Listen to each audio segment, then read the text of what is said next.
Hi, this is Eric Davis for Brian Chan's class, Heroes and Villains. I'm a Biola student, and I'm going to be talking about um, the film, um, the film Guardians of the Galaxy. Sorry, I'm a little tired, but Guardians of the Galaxy Volume 2. I recently came out, and I'm going to be talking about some plot points, characters, and relating it to the topics we had in class as a final for the course. Um, so yeah, so this is a fun movie. I highly recommend seeing it.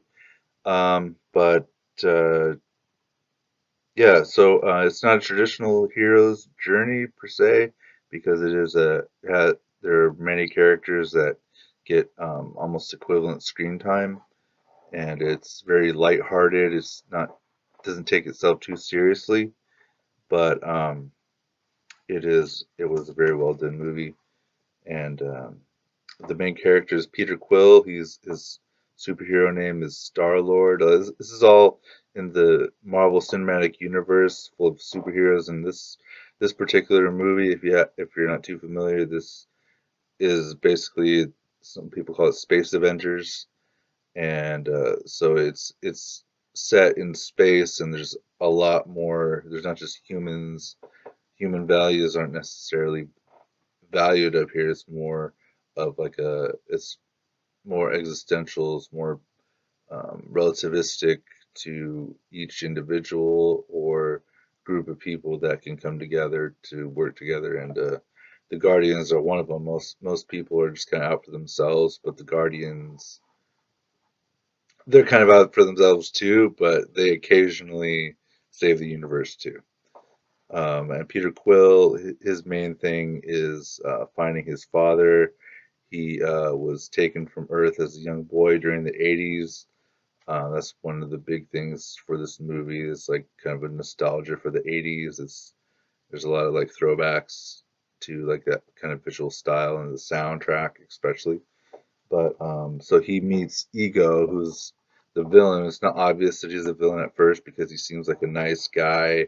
He has all this power. He has a ship. He has a new friend um, that the Guardians come to know named Mantis, who's a female empath with like bug antennas on her head. And but so Ego is he's played by Kurt Russell. Um, Peter Quill and it's his alien dad is kind of a mystery. He never really knew who his father was, but so Ego shows up, and of course, Ego is kind of like the selfish part of the psychology of human psychology, and it's me, and he plays that up. Everything Ego does is for himself, and he wants to propagate himself everywhere. That's Why wouldn't he? He's the best thing there is in his mind. So, um, and so he kind of plays on Star Lord's emotions and stuff, and he tries to basically turns him into a tool though, to as like a conduit for his power, his vast power. He's a celestial, which is like a race of like omnipotent beings. Um, and he's just existed so long that he was just kind of like this brain, but he can manipulate matter, and he kind of creates this planet where it's like a fantasy world, like where he can just do anything with matter, and he can create anything that he can imagine, and he can't die. You see little later when they start to fight, see bits of his body get blown away, but there's like this core energy spirit that remains, and so Peter shares in this power too, and he basically is told that he's immortal. And there's one part where he actually uses his power to like create like a Pac-Man, duck, duck, duck, duck, chomping, and when they fight, and it's funny, but it just shows that he participates in this power too. So it's kind of like a reunion, and um, you know, daddy issues, but one of the other characters, like when he was abducted from Earth as a child, it was by a Ravager named Yondu, who's like a blue skin alien who has like this arrow, that like basically he just has to whistle and it'll kill somebody if he wants it to. And so this Yondu kept him and kind of joked that he would eat him, but he was really keeping him from Ego. He kind of had a soft spot for Peter as a child, and um, so it's hard for him to kind of show that because he's like a space pirate or a bounty hunter or something. But really, like it's revealed that that he kind of considers Peter as a son, and Ego might have been his father, but Yondu was his daddy. Is kind of like a line in the movie. Um, so that's kind of like that's what so whatever what Peter was looking for the whole time, like this family, he gets it from the Guardians, and like he already had like a father figure that he just didn't really realize until after like Yondu sacrifices himself to save Quill, um, which is like a really touching moment. They do it really well. Some of the other characters, one of the other thing is like Rocket Raccoon, who's he's the it's funny because he's like so small, but he always has the big guns, and he's unassuming when you look at him, but he can kill anybody just as easily as anybody else with his gadgets, and he's good with explosives and guns and all that kind of stuff. And his friend Groot, who was this big, tough, kind of shapeshifty tree, um, he was destroyed in the first movie, so um, he's he has the power of like regeneration if any one part of him survives. But so as he's like growing up again, he's like a baby Groot.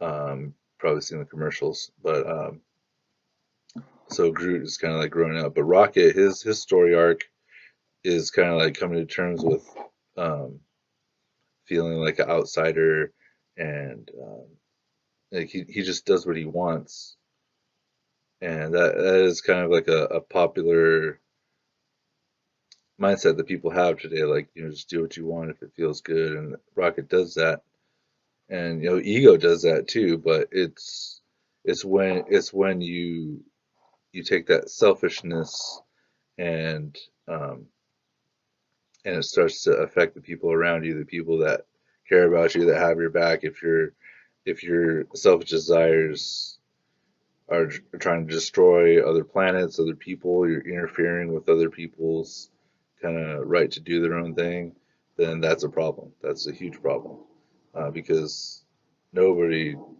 I mean, it's just it's just not a nice thing to do, to put it nicely.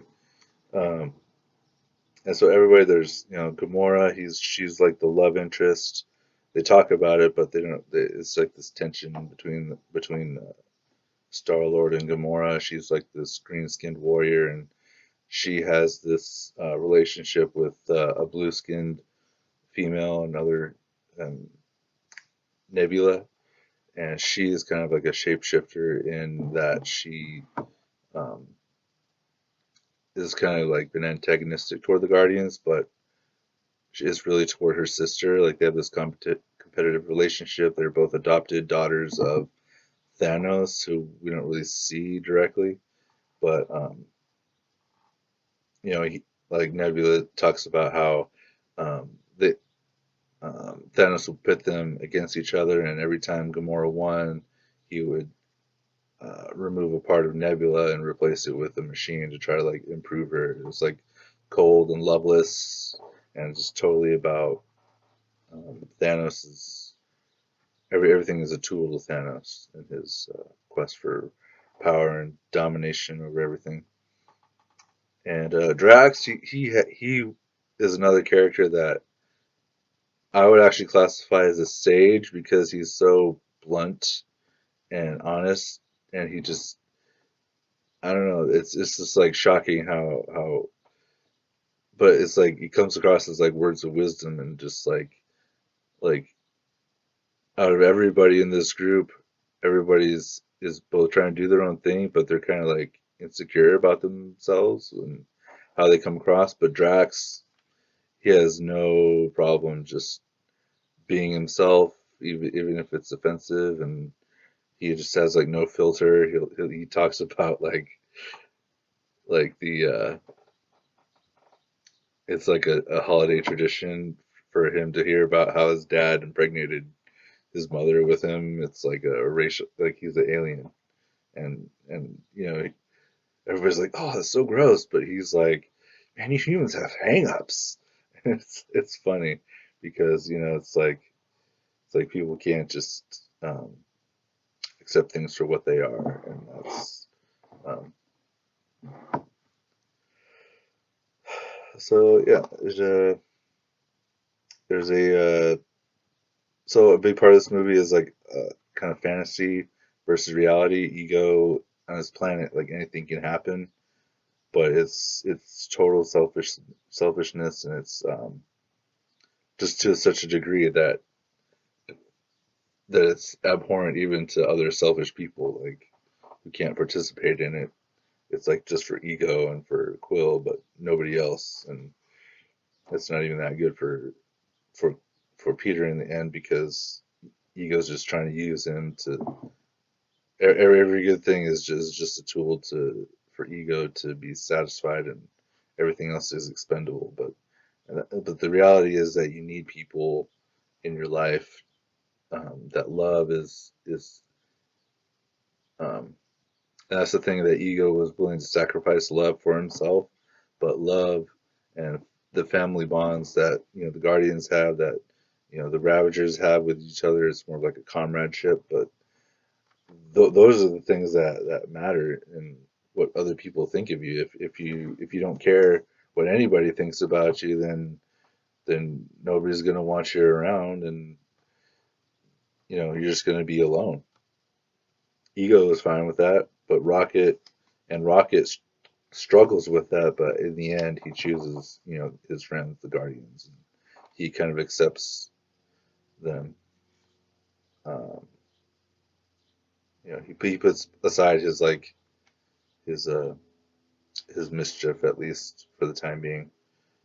And I would say, just in wrapping up, like, this movie is very interesting, and I think it I think it enlightens some of the flaws that we have in our society as Americans, where people are there's still a strong portion of the population that cling to like traditional values, but there's also more and more people that come from like broken homes, or where people don't have strong father figures in their life, so they grow up kind of bouncing around from foster homes or whatever. And so these people, they look for there's this dichotomy of like feeling alone but wanting to belong somewhere. And people, they might not be related biologically, but if they come together on ideology, or um, by religion, or in video games, or whatever it is that becomes like the glue that holds people together, becomes like important, something to something to fight for. And the people that just want to tear people apart, or just mess up the world, just for some whatever religious reason or whatever, like those kind of people are seen as enemy number one today. And so yeah, I think it is very relevant, even though it puts it in like a fantasy, larger than life setting. It's a fun time, but it gets deeper if you really want to look for it. So thank you for your time, and sorry for any kind of spoilers. I try to keep it light on the spoilers. So anyway, thank you.